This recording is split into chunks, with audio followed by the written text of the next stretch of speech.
মাঝে মধ্যে মুড আসে যে রান্নার ভিডিও দেব। তো আমার মুডের উপর ডিপেন্ড করে আমার রান্না, যে অ্যাকচুয়ালি রান্নার ভিডিও বানাতে গেলে না প্রচুর টাইম লাগে। যে কোনো ভিডিও করতে গেলে হয়তো ঘরের কিছু টুকিটাকি কাজ দেখাচ্ছে তো প্রচুর টাইম লাগে। তো যাই হোক, মেইন টপিকে আসি।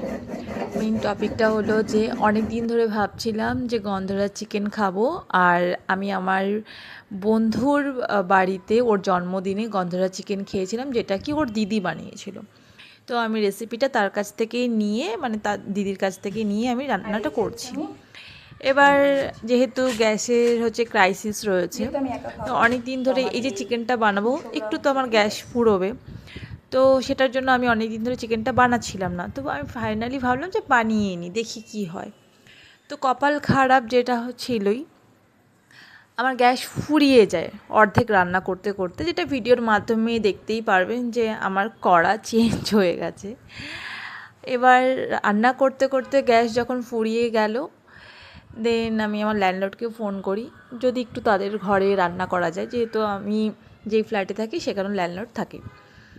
তো ল্যান্ডলর্ড তো ফোন রিসিভ করেনি। তারপর বাধ্যবশত আমার পাশের রুমের যে একটা ভাই থাকে, সেই ভাইয়ের দরজা নক করলাম। সে বলল যে দিদি আমি তো গ্যাসে রান্না করি না, আমার ইন্ডাকশন রয়েছে। তো আমার যেহেতু ইন্ডাকশনে রান্না করার কোনো বাসন নেই, তো ও আবার নিজের কড়াইটা ধুয়ে তারপর ইন্ডাকশনটা দিল। তো থ্যাংক ইউ সেই মানুষটাকেও, কেননা অবভিয়াসলি যার সাথে আমি 1 বছর ধরে কথা বলিনি, এমনি হয়তো সামনাসামনি দেখা হয়ে গেলে তবুও কথা বলি না, সেও বলে না আমিও বলি না, প্রয়োজন ছাড়া প্রয়োজন নেই যেহেতু। তো মানুষের প্রয়োজন কখন কোথায় পড়ে যায় সেটা সত্যি বলা মুশকিল। তো যারা যারা আমার হ্যাঁ, বিপদে কাজে লাগে, আমি সত্যি বলতে তাদের খুব মনে রাখি। আমি স্বার্থপর নই। আর আমার মানে কপালটা অন্য দিক থেকে খারাপ যদিও হয়ে থাকে, একদিক দিয়ে আমি মনে করি কলকাতায় কিছু কিছু মানুষ আছে যে যারা ভীষণ ভালো, আর আমি আপাতত যেসব মানুষের পাল্লায় পড়েছি তো তারা ভালো, খারাপ না। তো আমি আগে কার্যনগরে যেখানে ছিলাম সেখানে পাশের বাড়ি এক দোকানদার কাকিমা রয়েছে। উনি তো ভীষণই একটা ভালো মানুষ, ওনার হাজবেন্ড মানে কাকু ভীষণই ভালো। তো উনি বললেন, যখন আমি ওনাকে বললাম ব্যাপারটা, তো উনি আমাকে কেন বললে না, আমি তোমাকে খাবার দিয়ে দিতাম হ্যানা ত্যানা। তো যাই হোক, লাস্ট 2 দিন ধরে উনি আমাকে বলছেন যে না, তুমি নিলাম, তুমি আমার এখানেই খাবে। এবার আমার কাছে তো টাকা আছে, আমার কাছে যদি টাকা না থাকতো সেটা আলাদা বিষয় ছিল, গ্যাসের ব্যাপার, আমি তো হোম ডেলিভারি নিয়েও খেতে পারতাম। তো উনি আমাকে খেতে দেন। তো সত্যি বলতে যে মানুষ আছে, মানুষ যে নেই, আর আমি এটা মনে করি, অনেকজন হয়তো নাও করতে পারে যে মানুষ নেই, খারাপ মানুষই রয়েছে, না আমার নজরে ভালো মানুষ রয়েছে। আর ইভেন আমি যেসব মানুষের সাথে মিশি তারাও ভালো মানুষ, খারাপ নয়। ইভেন আমার ল্যান্ডলর্ডকেও আমি যখন পরে, ল্যান্ডলর্ড আমাকে মানে তার ফোনে মিস কল দেখলো, দেখার পর আমাকে ফোন করলো।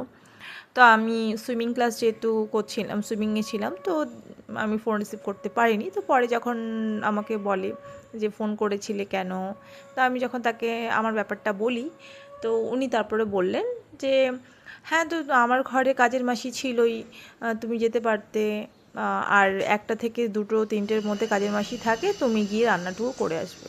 তো আমি সত্যি বলতে আমি এটার জন্য খুব থ্যাঙ্কফুল ভগবানকে, যে আমি আপাতত যেসব মানুষগুলো আমি পেয়েছি, আমি যে বাড়িতে প্রায় 3-4টে বাড়ি চেঞ্জ করেছি, 3-4টে বাড়ির মধ্যে 3টে বাড়ির মানুষ ভীষণই ভালো, যে আমার বিপদে আমার অনেক কাজে লেগেছে, বিপদে সত্যি বলতে অনেক কাজে লেগেছে। আর যে বাড়িতে আরেকটা বাড়িতে ছিলাম সেটাতে আমি 2 মাস ছিলাম, একটু মানুষটা খিটখিটে টাইপের, কিন্তু ঠিক আছে, আমি খারাপও তাকে বলবো না। এনিওয়েজ, তো কলকাতায় ভালো মানুষ আছে, আমার নজরে ভালো মানুষ আছে, হয়তো কিছু কিছু মানুষ ব্যতিক্রম, কিন্তু আছে। আমার কাছে কোনো মানুষই খারাপ না। আমি যদি মানুষটা ভালো না হই তাহলে পরে সেই মানুষগুলো আমাকে ভালোবাসবে না। আমি যদি মানুষটা তার সাথে খারাপ আচরণ করতাম তাহলে সেই মানুষগুলো আমাকে আমার উপকার করতো না। এটা আমিও মনে করি। আমি হয়তো কারো খারাপ করিনি, সেই জন্যই সেটা আমার সাথে খারাপ হচ্ছে না। কিন্তু কিছু কিছু ক্ষেত্রে হয়। থ্যাংক ইউ সো মাচ আমার ভিডিওটি দেখার জন্য। এই যে আর আমার সত্যি বলতে কর্নফ্লাওয়ার দিদির চিকেন রেসিপিটা আমার তৈরি। ভীষণ ভালো লেগেছে। থ্যাংক ইউ সো মাচ দিদি, অদিতি দিদিকে থ্যাংক ইউ। চলো টাটা, বাই।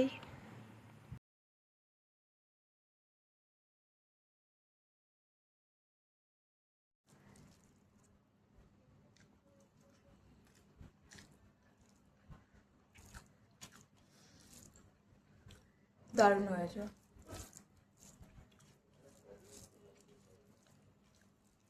থ্যাংক ইউ দিদি।